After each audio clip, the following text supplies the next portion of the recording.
ચા બતાવી દે બેટા, બતાવી દે જલ્દી. ઓ માય ગોડ, સી ચો હવે તો બધું જ મટી જશે, જરાય તાવ નહીં આવે નહીં બેટું.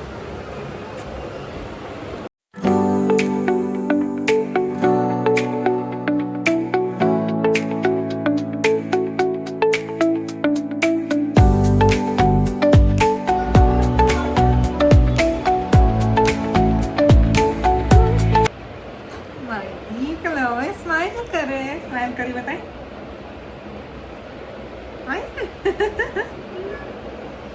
Cutie pi.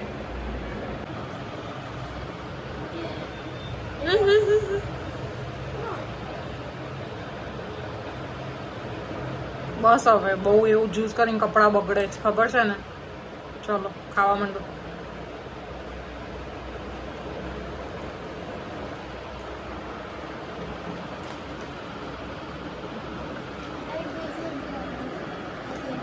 A few moments later.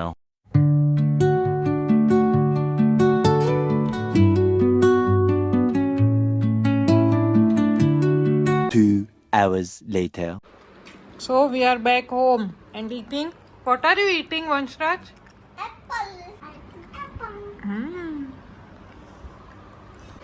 તો ગાઈઝ જો આ વંશુને આપ્યું છે બધું વસ્તુ. આ બોટલ આજે ચડાવી અને બે દિવસના ડોઝ અમે લોકો ઘરે લઈ આવ્યા છીએ. એને બેસિકલી આ 3 દિવસ રાખવાનું છે અને એક દિવસે એક આ બોટલ ચડાવવાની છે. એટલે આ વસ્તુ અમે અહીંયા લઈ આવ્યા છીએ અને અહીંયાના જે ડૉક્ટર છે એ ચડાવી દેશે બોટલ, કેમ કે આ તો હશે જ એના હાથમાં. અને જે ઇન્જેક્શન ને બધું મારવાનું એમાં બોટલમાં ને બધું જ આપી દીધું છે ડૉક્ટરે કે તમારે અહીંયા ના ધક્કો ખાવો પડે એટલે. અને આ છે ભાઈની દવાઓ જે ભાઈ પીવા માંડશે. હવે તો પીવી જ પડે ને બેટા. પીસ ને ભાવ. Good boy. હવે તો મારો દીકરો ડાયો થઈ ગયો. Hey guys, welcome back to Kavina's world. તો તમને લોકોને થંબનેલ જોઈને તો ખબર પડી જ ગઈ હશે કે અમારા ઘરમાં બે જણની તબિયત સારી નથી અને એ બંને જણ ઘરના બહુ જ ઇમ્પોર્ટન્ટ માણસો છે. કેમ કે યશપાલ અને વંશુ એ બંનેને કંઈક થાય એટલે અમારું આખું ઘર હલી જાય. તો વાત એવી હતી કે આજે છે 25 તારીખ. 23 તારીખથી યશપાલને શરદી ખાંસી એવું ચાલુ થયું હતું, વાયરલ જેવું અમને લાગતું હતું. એટલે અમે અહીંયા જે નજીકના ડૉક્ટર હોય એમની જોડેથી દવા લઈ આવ્યા હતા. પણ દવા લીધી એટલે એમને એક દિવસ સારું લાગ્યું. પછી ગઈકાલે ફરીથી એમને તાવ આવી ગયો, એકદમ હાઈ ફીવર બંનેને. એટલે અત્યારે તો યશપાલની વાત કરું તો યશપાલને હાઈ ફીવર ગઈકાલે ડેમાં આવી ગયો અને અમને એવું હતું કે આ શું થઈ ગયું હશે, કે અમે દવા લઈ આવ્યા છીએ તો 1-2 દિવસ રાહ જોવી જોઈએ આમ તેમ. તો યશપાલ ડોઝ ઉપર ડોઝ જમી કરીને એવી રીતે લેતા હતા પણ તાવ રાત સુધીમાં મટ્યો નહીં અને એ બહુ જ લૂઝ થઈ ગયા એમ, કેમ કે કળતર ને બધું ચાલુ થઈ ગયું હતું સાંજ સુધીમાં તો. અને પછી સાંજે અમે લોકોએ ડિસાઈડ કર્યું કે જે અમારા ફેમિલી ડૉક્ટર હતા, જે મતલબ યશપાલ લોકોના, જે નાનપણથી એમને ટ્રીટ કરતા હતા કંઈ પણ થાય ત્યારે, તો ડિસાઈડ કર્યું કે એ ડૉક્ટરને બતાવીએ. કેમ કે ઇવનિંગમાં અમે લોકો ફરીથી અહીંયાવાળા ડૉક્ટરને બતાવવા ગયા પહેલાં તો, કે આ તાવ બહુ વધી રહ્યો છે અને શરદી ખાંસીમાં બી કંઈ ફરક નથી પડી રહ્યો, તો કેમ એવું થાય છે એમ. તો ડૉક્ટરે બ્લડ ટેસ્ટ સજેસ્ટ કર્યા, CBC ટેસ્ટ ને આ તે. તો પછી અમે ડિસાઈડ કર્યું કે જો એ બધા કરાવવા જ હોય ટેસ્ટ તો આપણે આપણા ડૉક્ટરને મળીને એમના જ ગાઈડન્સની અંડર કરાવીએ. તો અમે લોકો રાત્રે જમીને 8-8:30 છેક ગયા અમારા ફેમિલી ડૉક્ટરના ત્યાં અને એમણે પછી ટેસ્ટ વેસ્ટ કરાયા. આવી પણ ગયા અડધો કલાકમાં રિપોર્ટ અને ત્યાં એક બોટલ ચડાવી ગઈકાલ રાત્રે યશપાલને. અને હું ને યશપાલ એકલા જ ગયા હતા, વંશુ તો ત્યારે ઘરે જ હતો. ત્યાં સુધીમાં વંશુને કંઈ કરતાં કંઈ જ નહોતું. ગઈકાલે રાત્રે 24 તારીખની રાત્રે અડધી રાત્રે 2 વાગે એને એટલો બધો તાવ ચડ્યો. હું જસ્ટ ઊંઘમાં એને મેં ટચ કર્યું તો હું ડરી ગઈ કે આટલું બધું ગરમ શું આવ્યું એમ. એટલે એને સખત તાવ ચડી ગયો હતો અને મને તો કોઈ અંદાજો બી નહોતો કે એને કોઈ સિમ્ટમ્સ જ નહોતા, શરદી ખાંસી કશું જ નહોતું એમ. અને અચાનકથી બસ બોડી હીટ થઈ ગયું આવી રીતે રાત્રે અને જેવું ગરમ મને ફીલ થયું, મેં યશપાલને ઉઠાડ્યા કે આને આપણે દવા પીવડાવી દઈએ એટલીસ્ટ તાવની દવા એક ડોઝ જતો રહે તો બી થોડું ઠંડુ થાય શરીર અને એ બેટર ફીલ કરે, રાઈટ. એકદમ ઢીલો થઈ ગયો હતો અને ઊંઘમાં બોલ બોલ બોલ બોલ કરતો હતો. એટલે મને ડર લાગતો હતો કે બહુ વધારે ફીવર હાઈ ના જતો રહે, કેમ કે એની વિચવીઝ મોર્નિંગ સુધી તો રાહ જોવાની જ હતી. એના પણ ડૉક્ટર જે એને નાનપણથી જોવે છે, એના પીડિયાટ્રિક, એ બાવળા જ રહે છે અને મતલબ એમનું દવાખાનું બાવળા જ છે, તો ટ્રીટમેન્ટ બધી ત્યાં જ મળવાની હતી. એટલે ગઈકાલ રાત્રે અમે યશપાલને બતાવીને પાછા ઘરે આવ્યા ત્યારે ડૉક્ટર અમને આજે સવારે પાછું આવવાનું કીધું જ હતું 25 તારીખે. એટલે વી થોટ કે ચલો એમને બતાવવાનું છે તો સાથે સાથે વંશુને પણ બતાવી જ દઈશું. તો અમે ગયા અને 2 અલગ અલગ દવાખાને, એક દવાખાને યશપાલ, એક દવાખાને વંશુ. વંશુને તો તમે જોજો આગળ એને એક બોટલ ચડાઈ છે અને એના પણ બ્લડ ટેસ્ટ થયા, એને પણ CRP કાઉન્ટ હાઈ આવ્યું. એટલે બેસિકલી એના બોડીમાં ઇન્ફેક્શન છે, તો ઇન્ફેક્શન ગળામાં જ નીકળ્યું. એટલે એ ગળામાં ઇન્ફેક્શનને લીધે એને તાવ આવી ગયો છે અને તાવ આવ્યો એટલે ભાઈ નેવર બિફોર એકદમ ઢીલા થઈ ગયા. અને મેં એની 4 વર્ષની લાઈફમાં ફર્સ્ટ ટાઈમ જોયું કે એને આવી રીતે તાવ આવ્યો. ટચવુડ એને અત્યાર સુધી ક્યારેય લાઈફમાં તાવ જ નથી આવ્યો, એનો ફર્સ્ટ તાવ એની લાઈફનો.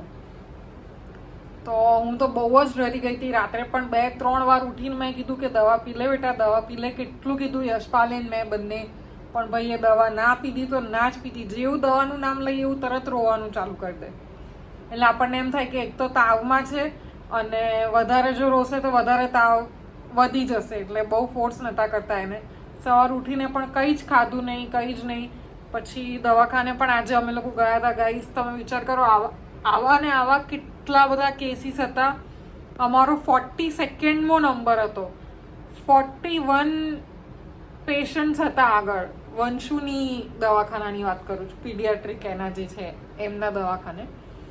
તો અમે લોકો ગયા, એના 1.5-2 કલાક અમારે વેઇટ જ કરવો પડ્યો. બેસી જ રહ્યા. ત્યારે પણ એ કંઈ જ નહોતો કરતો, કોઈ જ એક્ટિવિટી નહીં, કશું જ નહીં.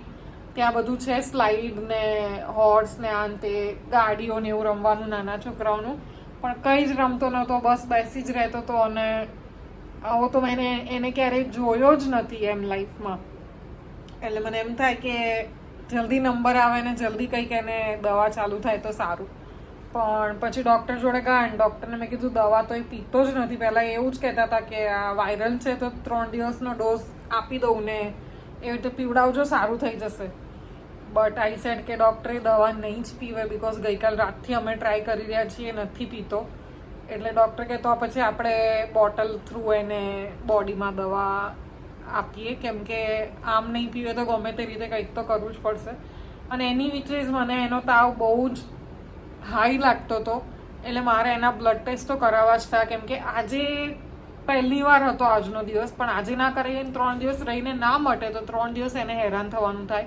અને 3 દિવસ રહીને બી એ જ સ્ટેપ ફોલો કરવાનું આવે કે ભાઈ બાટલો ચડાવવાનો છે તો વીગો નાખો અને પછી બ્લડ ટેસ્ટ કરાવો ના તે. એટલે આઈ સેડ ડૉક્ટર તમે આજે જ કરી લો બ્લડ ટેસ્ટ, કેમ કે વારે ઘડી અહીંયાથી ત્યાં જવું બી બહુ ઇઝી નથી.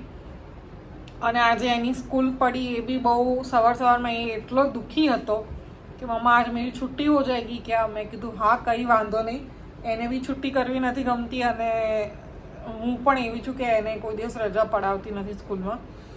સો આજે અમને બંનેને થોડું એવું લાગ્યું કે આજે અમારે રજા પડી ગઈ, એમ આઘાત લાગી ગયો. પણ પોઈન્ટ ઇઝ એની તબિયત બિલકુલ સારી નથી અને I didn't want to take any risk. એટલે મેં યશપાલને કીધું કે તમારે આજે બતાવવાનું છે, સાથે સાથે આને પણ બતાવી દઈએ.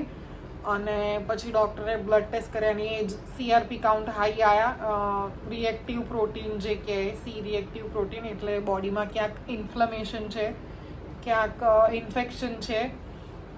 સો એને ગળામાં હતું અને આપી છે દવા, ગળામાં નાખવાનું સ્પ્રે આપ્યું છે. ગાઈઝ મેં ફર્સ્ટ ટાઈમ જોયું આ વસ્તુ. ગળામાં સ્પ્રે નાખવાનું છે, આમ લાંબી પાઇપ છે અને બહારથી સ્પ્રે કરવાનું. એટલે ગળામાં એને જે છાલા પડ્યા હોય કે બળતું હોય બધાથી રાહત થાય, પ્લસ તાવની અને એક ઇન્ફેક્શનની. જે નાના છોકરાઓના પેરેન્ટ્સ હશે એ લોકોને ખબર હશે કે આ લોકોને જનરલી એક પાવડર અને પાણી આપે એ મિક્સ કરવાનું અને એ પીવડાવવાનું, એટલે ક્યાં ઇન્ફેક્શન હોય તો એનાથી એ લોકોને મટે. તો એ આપ્યું છે એટલે વંશુએ પ્રોમિસ કરી છે કે એ પીસ લેવાનો છે હે ને વંશુ? કહી દે છે બધાને પી લઈશ ને અને તારો હાથ બતાવી દે એકવાર. ओहो स्ट्रॉन्ग बच्चे को कुछ नहीं होता है नहीं. તો ગાઈઝ હું તમને એ કહીશ કે વંશુને જ્યારે આઈવી ઇન્જેક્ટ કરતા હતા ત્યારે એ થોડુંક રોયો, પછી નથી રોયો એ. અને આઈ એમ સો પ્રાઉડ ઓફ હિમ. આઈ નો બહુ ના બોલાય બટ સિરિયસલી યાર, હું મારા જેવી હું છું તોય મને અત્યારની આજની ડેટમાં બી જો નાખે આવી તો હું મારી આંખમાંથી આંસુ આવી જાય કે હું રોવા માંડું. બટ એ થોડુંક જ રોયો અને એને ડિસ્ટ્રેક્ટ રાખ્યો બેસિકલી મારી સામે જોઈને વાતો કરાવીને. પણ પેઇન તો થાય જ યાર, એ તો ઓબ્વિયસ છે. અને સૌથી મોટી વાત, જ્યારે નસમાં એને 2 ઇન્જેક્શન આપ્યા ત્યારે એના કરતાં મારી હાલત ખરાબ હતી. એણે એક અવાજ નથી કર્યો મોઢામાંથી અને મારા એક્સપ્રેશન્સ જોઈને કોઈને એવું લાગે કે જાણે મને કરતા હશે. એટલે આઈ થિંક આ મમા હોવાનું એક નિશાની છે કે એને થતું હતું પણ પેઇન મને થતું હતું. મને એમ થતું હતું આ કેમ એને કરે છે એમ. But good for him only, એટલે કરવું જ પડે.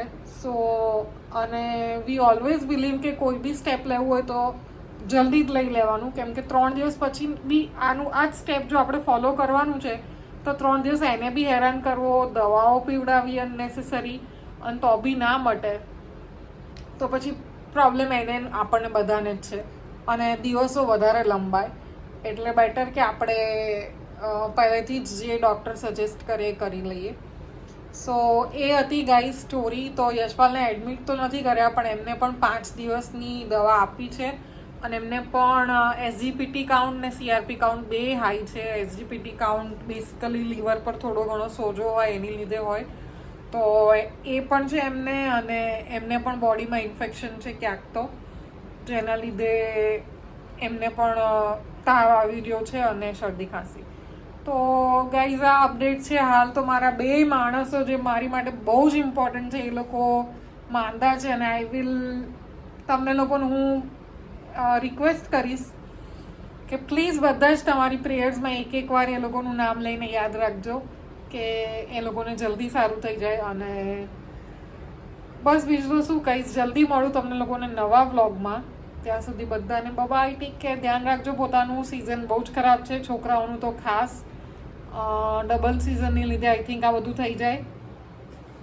બટ વોટ એલ્સ, ધ્યાન રાખજો. હું પણ રાખીશ, એક્સ્ટ્રા થોડું રાખીશ. રાખતા જ હોય બધાને, હું પણ રાખું છું બટ થોડું એક્સ્ટ્રા કોશિયસ રહીશું હવેથી. ચાલો તો તમને લોકોને મળીશ જલ્દી નવા બ્લોગમાં. ત્યાં સુધી bye, take care, thank you so much for watching.